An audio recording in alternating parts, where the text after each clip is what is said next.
हमला साधारण हमला नहीं है, बहुत ही गंभीर हमला है। ভারতের নয়াদিল্লিতে এবার ঘটল অবিশ্বাস্য এক ঘটনা। এক যুবকের হাতে মার খেলেন খোদ দিল্লির মুখ্যমন্ত্রী। এমনকি মারের আঘাতে আহত মুখ্যমন্ত্রী রেখা গুপ্তাকে নিতে হয়েছে হাসপাতালে। ভারতের রাজধানী নয়াদিল্লিতে মুখ্যমন্ত্রী রেখা গুপ্তার বাসভবনে ঢুকে তাকে মারধরের অভিযোগ উঠেছে এক যুবকের বিরুদ্ধে। 20 আগস্ট সকালে মুখ্যমন্ত্রীর বাসভবনে সাপ্তাহিক জনশুনানি চলাকালে এই ঘটনা ঘটে।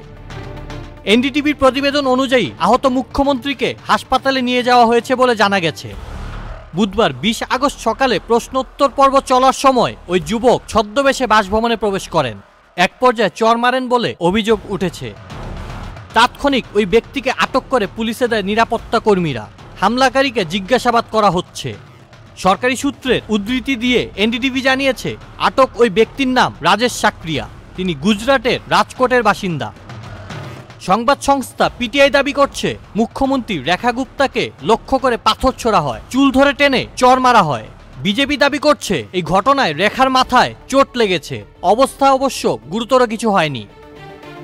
প্রত্যক্ষদর্শীর ভাষ্যমতে মুখ্যমন্ত্রী প্রত্যেকের সঙ্গে আলাদা করে কথা বলছিলেন। ওই যুবক নিজের কথা বলতে গিয়েছিলেন, তখনই মুখ্যমন্ত্রীকে চর মারেন ওই যুবক। बहुत ही बुरे इरादे के साथ वो व्यक्ति आया था। हमला साधारण हमला नहीं है, बहुत ही गंभीर हमला है। এই হামলার পেছনে রাজনৈতিক উদ্দেশ্য রয়েছে কিনা তা তদন্ত করে দেখা হচ্ছে। মুখ্যমন্ত্রীর শারীরিক অবস্থা পর্যবেক্ষণ করছেন চিকিৎসকেরা।